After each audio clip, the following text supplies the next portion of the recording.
So this is a GL-iNet Flint 3 router. It is a Wi-Fi 7 router, and we're going to be comparing it to the older Flint 2 Wi-Fi 6 router, and we're going to be primarily covering it with VR and how it works with the Quest and VR headsets that have Wi-Fi support.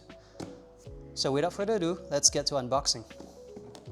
So the Wi-Fi 7 router of the Flint 3 has Wi-Fi 7 channels, which is 6 GHz, multi-WAN, 2.5 GHz, 2.5 Gbps full Ethernet ports, 5 of them, OpenWRT, VPN client server, multi-link operation, AdGuard, parent and control, if anyone wants to use that.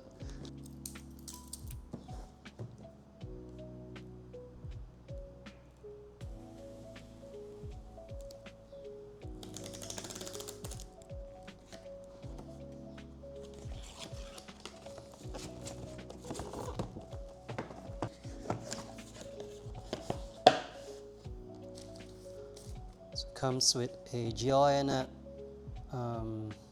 app QR code. Let's get started, guide. A power brick, a LAN cable, which is, let's see if it says what cat cable it is.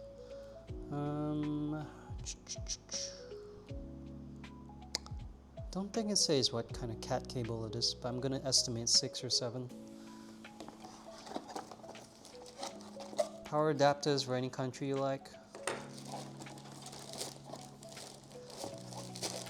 And, of course, GL-iNet Flint 3, a brand new top of the shelf Wi-Fi 7 router. Voila!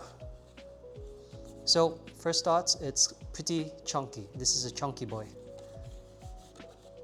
It has a nice silver gray, well, dark gray, sorry. It has a nice dark gray finish on it. Reminds me of like old school modems with a bit of a modern touch, and you can bend the antennas down like this, so it looks like a transformer. Let's look at the holes. So we have a DC-12 hole, one 2.5 GW hole, 1, 2, 3, 4 2.5 G LAN holes, one reset button, one USB 3.0 USB port on the side, and that's all the holes it has.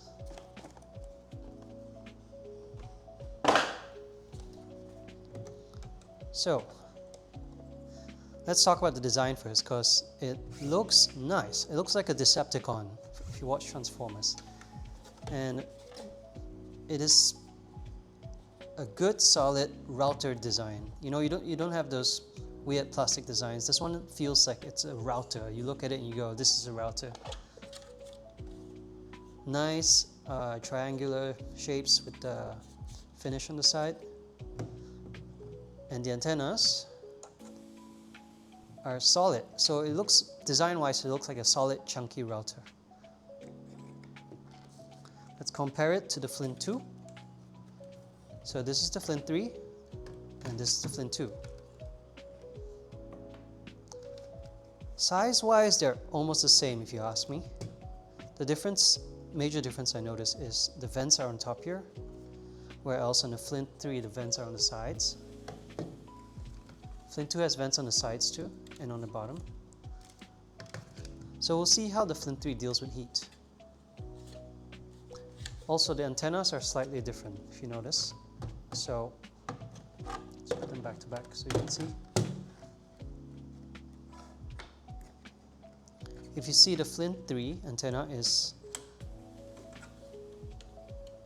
the elbow joint is right here on the bottom, while the Flint 2 antenna, the elbow joint is basically an L-shaped elbow that goes on the bottom like this.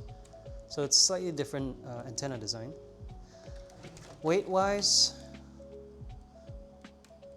I would say the Flint 2 is a bit heavier actually. I could be wrong, but just based off me holding it, maybe a couple of grams heavier. Okay, let's go into specs. So the Flint 2 is a Wi-Fi 6 router with 5 GHz. The Flint 3 is a Wi-Fi 7 router which has access to 6 GHz. And the Flint 2 has two 2.5G ports, whereas the Flint 3 is all 2.5G ports. So that's a big win for the Flint 3. And of course, the biggest difference is 5GHz versus 6GHz. So we all know that 6GHz is like a big thing now because a lot of our neighbors don't have it yet. So let's see how the 6GHz of the Flint 3 handles on VR. We're going to be testing this on the Quest 3, and let's see how it goes.